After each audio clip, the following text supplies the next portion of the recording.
الفيديو ده فيه مفاجأة تهمك جدا في الساحل وهتندم لو ما كملتش للآخر. لو حضرتك عايز تروح الساحل عشان تتبسط من غير ما تستنى المنطقة اللي بتشتري فيها لما تعمر أو يبقى فيها اكتيفيتي في المستقبل، ومش عايز تفرهد نفسك وتسافر بالعربية 4 ساعات أو أكتر، مفيش غير مكان واحد هو اللي ينفع تشتري فيه ويحقق لك الكلام ده، منطقة سيدي عبد الرحمن. أكيد حضرتك عارف إن سيدي عبد الرحمن هي اللي فيها كل حاجة، وفيها أغلى قرى في الساحل زي مراسي وسيشل وهاسيندا وطبعا العلمين الجديد. فيها كل الاكتيفيتي اللي تيجي في خيالك، وكل يوم ممكن تروح مكان غير التاني وعمرك وهتزهق. وطبعا اقرب مكان من القاهره 2.5 ساعات بالكتير وتكون هناك. بس المشكله الوحيده هي الاسعار. اسعار الشاليهات والفيلات هناك بقت غاليه جدا عشان تشتري مع مطور محترم. تخيل عشان تشتري شاليه 3 غرف جوه مراسي في مكان كويس، ريسيل 20 مليون كاش وانت طالع. هاسيندا وايت 20 مليون كاش وانت طالع. سيشل 18 مليون كاش وانت طالع. الفيلات بقى 40 مليون كاش وانت طالع لغايه نص مليار اول صف على البحر. والاسعار دي كل سنه بتزيد. ده الايجارات في سيدي عبد الرحمن وصلت 25,000 جنيه للشاليه 3 غرف في الليله الواحده، والفيلات من اول 30,000 لغايه 300,000 جنيه في الليله. هتقول لي ايه الارقام دي ومين بيدفع الكلام ده؟ هقول لك بيدفع الارقام دي واكتر، ولو فكرت تاجر في الصيف يا دوب هتلاقي ليله بالعافيه. طيب ركز بقى في الكلام اللي هقوله لك ده. في مطور مشهور جدا في مصر نازل في قلب سيدي عبد الرحمن جنب مراسي على طول، هيضرب اسعار الساحل الشمالي كله. المشروع مساحته 80 فدان بس،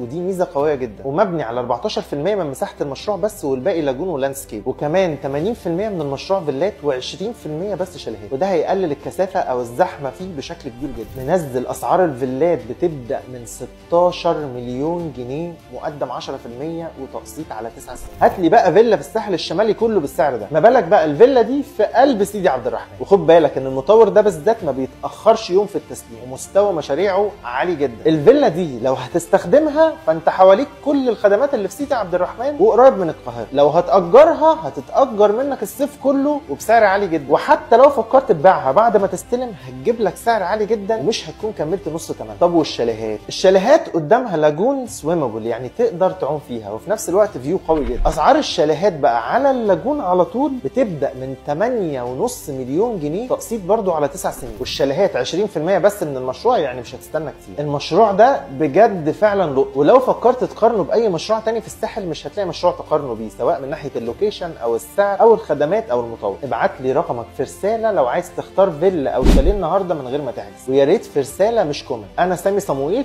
وما تنساش تعمل فولو.